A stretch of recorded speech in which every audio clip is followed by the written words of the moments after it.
E aí, como é que vocês estão?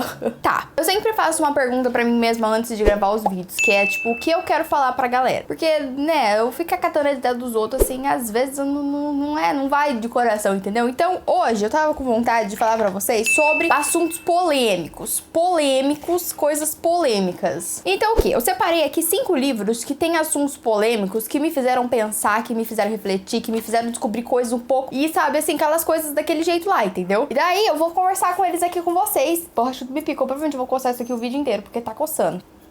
Então é o seguinte, porque né, espero conversar muito com vocês, porque assim, geralmente a gente lê uns livros que dá muita vontade de falar, que vão ter livros que vocês já ouviram falar antes, mas eu quero conversar sobre assuntos específicos, entendeu? Então assim, não desistam de mim, beleza? Vamos lá. O primeiro livro que eu gostaria de falar é Morte Súbita. E o que tem aqui, que na verdade a galera não gosta, né, desse livro, mas o que tem aqui que me chamou a atenção? Bem, em Morte Súbita foi que eu tive o primeiro contato, assim, com leituras que tem personagens que estão passando por situações de risco, crianças, entendeu? Que vivendo em situações de risco com pais abusivos e pais negligentes. Então aqui a gente acompanha uma menina e o seu irmãozinho, e ela vive numa situação horrível, porque a mãe dela é usuária de drogas e ela tem que cuidar do irmãozinho dela. Então ela tá ali naquela situação vivendo num chiqueiro, porque a mãe dela não se importa, ninguém se importa, e vem assistente social pra tentar tá ali. Mas é pior ainda se ela for embora com o irmãozinho dela, entendeu? Se tem uma outra casa aí pra um orfanato. Então aqui foi o primeiro contato que eu tive com esse tipo de situação, que é uma situação assim, meu, não sei nem o que dizer, sabe? Porque você fica pensando, imagina, você nasceu numa casa negligente, que tem pais negligentes, que batem você, que fazem coisas horríveis, que às vezes podem estar num ambiente que vai te causar algum trauma físico ou psíquico. Então aqui foi o primeiro contato, e realmente aquele momento que eu fiquei assim, sabe, sem saber o que fazer. Eu sei que deve ter outros livros com isso, mas assim, eu não esperava encontrar isso quando eu li isso aqui, porque, né, J.K. Rowling, mas assim, a J.K. Rowling fez parte de um negócio, sim, pra ajudar mulheres que sofreram abuso e coisa assim. Então aqui, fiquei realmente muito chocada, sabe, porque isso acontece demais, sabe, acontece muito. E eu fico pensando,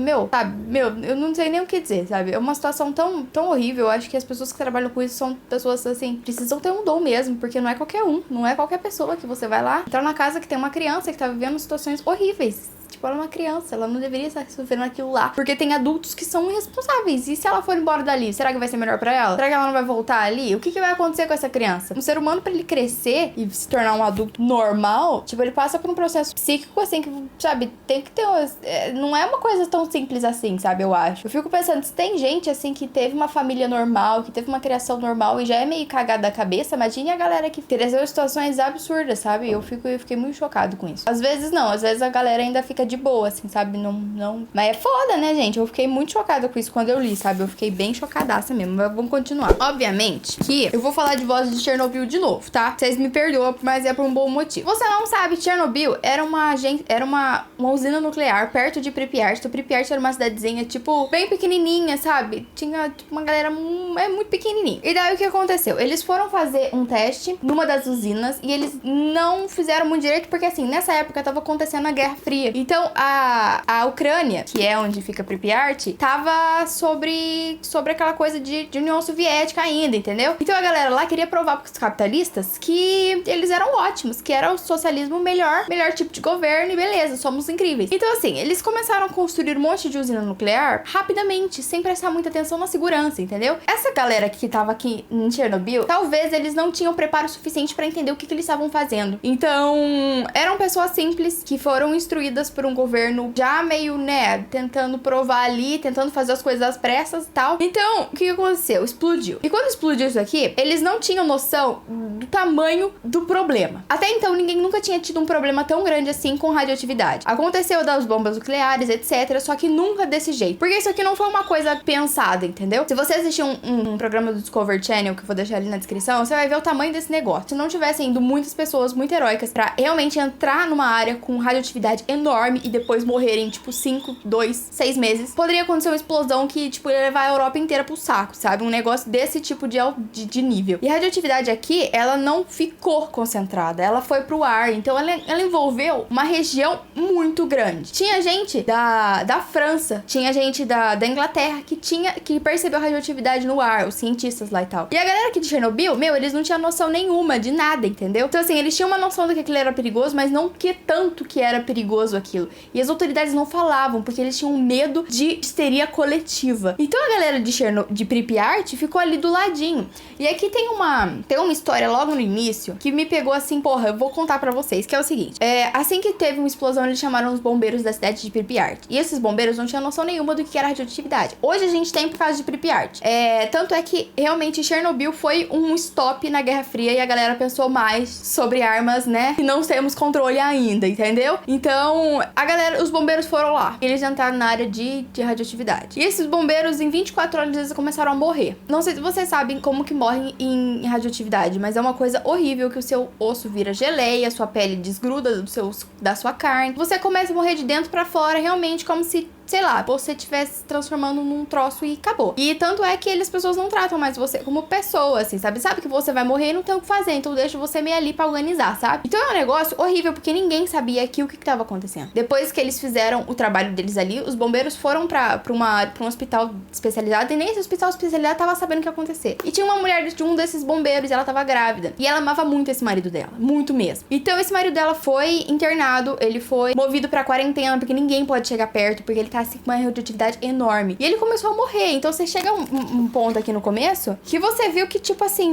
ela falava assim, no hospital, nos últimos dias, eu levantava a mão dele e os ossos se moviam, dançavam, se separavam da carne. Saíam pela boca pedacinhos do pulmão, do fígado. Ele se asfixiava com as próprias vísceras. Então, assim, ela cuidava desse marido dela e ela não podia cuidar desse marido dela, porque ela tinha que ficar longe. E ela é uma mulher muito apaixonada e ela cuidou desse marido dela. E o que aconteceu? A radioatividade foi toda pro bebê e nasceu o bebê dela morto. E ele foi enterrado num caixão de chumbo. Então tá dizendo assim, pelo aspecto parecia um bebê saudável, bracinhos, perninhas, mas tinha cirrose. No fígado havia 28 rontagens e uma lesão congênita no coração. Depois de 4 horas me disseram que ela tinha morrido e me falaram de novo, nós não vamos te dar o corpo dela. Como não pode me dar o corpo, sou eu que não daria a vocês. Vocês querem tomar minha filha para a ciência, pois eu odeio a sua ciência, odeio. A ciência já levou meu marido e agora quer mais, não darei. Eu mesma enterrarei ao lado dele. Mas aconteceu que ela teve que ser enterrada junto com o pai desse bebê, então... Mas, na verdade, esse bebê salvou essa mulher porque ela teria morrido com tanta de voltagem que ela pegou por cuidar do seu marido, que tinha ficado pouquíssimas horas ali ajudando em Pripyat. Então, assim, pra você ver o nível de coisa que foi. Isso aqui, tipo, eu posso ficar, assim, num vídeo 1 hora falando sobre coisas disso e eu fiquei, gente, chocada com a realidade das coisas aqui, entendeu? Como as pessoas não estão preparadas pra nada do que elas sabem, assim, e as coisas vão acontecendo, essas coisas vão acontecendo, e aí? E aí? Vamos continuar. Outro livro também que eu fiquei muito curiosa e que me chamou muita atenção foi Confissões do Crematório, porque aqui a gente tem a Caitlin, e a Caitlin, ela vai falar sobre as coisas que ela presenciou quando ela trabalhava num crematório, quando ela trabalhava num ward, numa casa funerária. Então ela vai falar sobre coisas do mundo, sabe?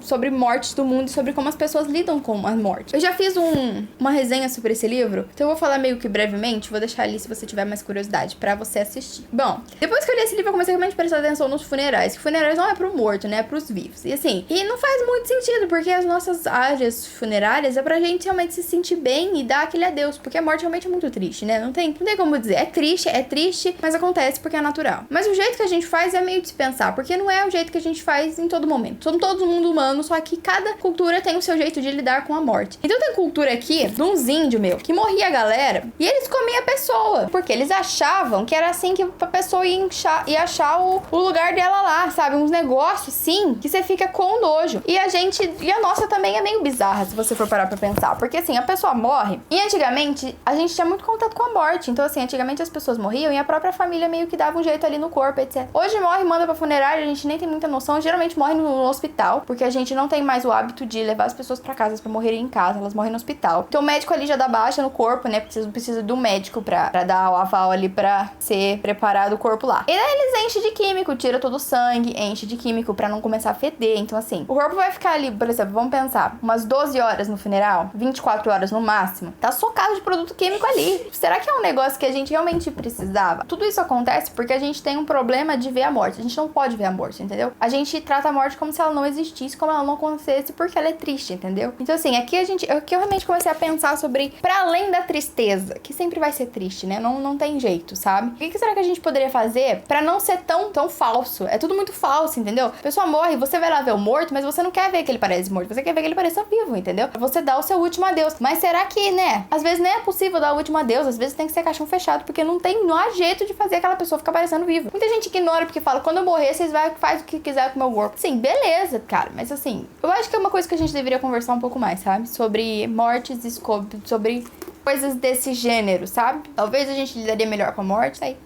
E por último, é um livro que eu li faz muito tempo. E é um livro que me marcou, me chocou muito. Que é uma professora minha. Ela tinha um projeto de leitura que ela dava um livrinho pra gente ler e depois fazer uma provinha pra ganhar mais na média de português. E esse livro se chamava Um Conto de Fim de Mundo, que eu tive que entrar em contato com a professora porque eu tinha esquecido o nome do livro. Mas o livro era daqueles livros assim, parecido do Conto do Vagalume, sabe? Aquele grupo de livro. E o que vai contar esse livro? Vai contar sobre uma menina brasileira que o pai dela vive no sertão, eu acho. E ele vende ela. E ela tem, tipo, 12 anos. E ela... 9, eu acho, não sei. Ela é bem novinha e o pai dela vende ela. O pai dela vende ela porque ele não tem dinheiro. Isso acontece, sabe? Isso acontece muito. Eles vendem as meninas ou eles sequestram as meninas. E isso acontece muito. E me chocou muito porque na época eu tinha essa idade, sabe? Existem lugares agora, no Brasil mesmo, que tem gente vendendo criança. E tem gente que... Eu fiz jornalismo. E teve um jornalista que foi lá na minha faculdade e ele começou a falar. Quando ele foi pro Nordeste ver os coronéis lá, né? Porque você percebe, eu não percebo quando eu fui, mas assim, você é daí, por favor, me diga. Que tem os coronéis e eles gostam de menininhas novinhas.